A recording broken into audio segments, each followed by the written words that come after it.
Well, I found another one. Another little feature of Ellen. Ellen plays bass. Now, Ellen is a little munchkin, just a wee little thing. And you know how much I like seeing young kids putting in their time, putting in their hours, and trying to make something of themselves.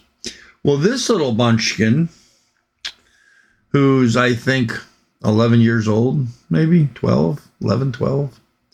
She is playing Sledgehammer, which is a very famous piece of music. And she's playing the bass riff. And it's not just that she's playing the bass riff at age 11, but she's doing it on a fretless electric bass. A 5-string fretless electric bass. Do you have any idea how hard that is? I played bass for many, many years. I had a big old Gibson Grabber 4-string.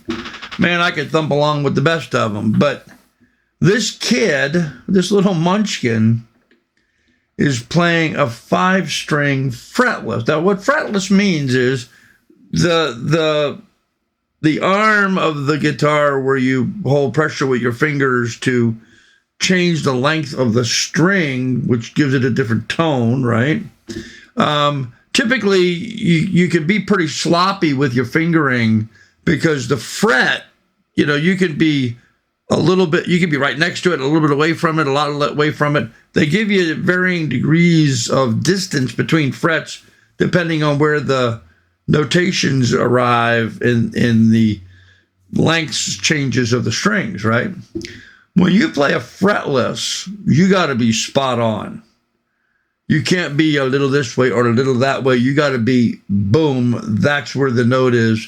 So it's the same as playing a regular double bass, or a viola or a cello or a violin.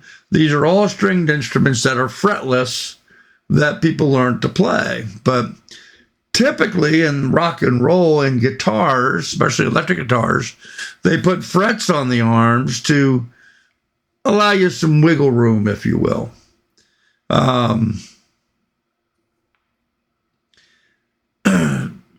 But it's altogether a bit more difficult. The difficulty level is a lot higher when you're playing this electric instrument and you're swinging it around.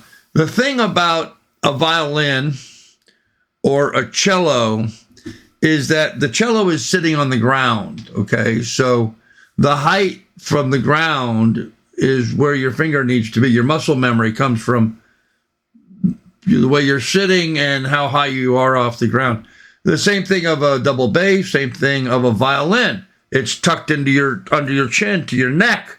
So it's a muscle memory for finding the right spot. When you've got a guitar hanging from a strap, however, it's moving. There is no exact spot anymore. The exact spot has to be set with your right hand, where your hand sits against the body of the bass, usually by a pinky or so. And that is where you have to develop that memory from. So should you pick your hand up off the guitar, you've lost your point of reference now. So it's just, trust me, it's just a whole lot more difficult. So here we go. We're going to listen to Ellen. Give us a thumbs up, like and subscribe, ring ding ding the bell. This is just a little short piece. It's only like a minute or two. But it's amazing the talent this girl has at 11 years old playing this bass guitar, a fretless 5-string. It's just amazing. Just absolutely amazing. Here we go. I'm going to play the next song, Sledgehammer by Peter Gabriel.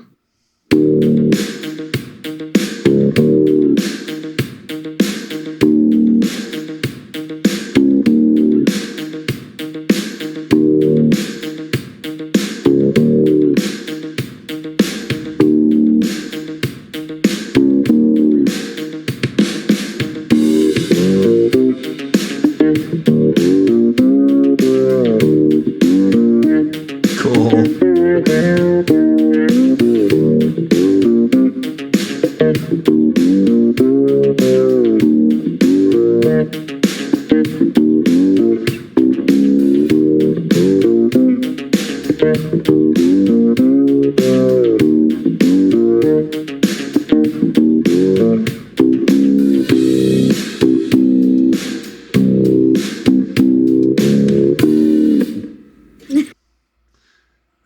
So what you notice what she did is she planted her thumb and then did everything else with plucking the strings, but that kept her in position.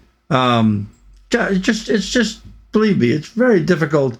She makes it look so simple. It's not. It just isn't.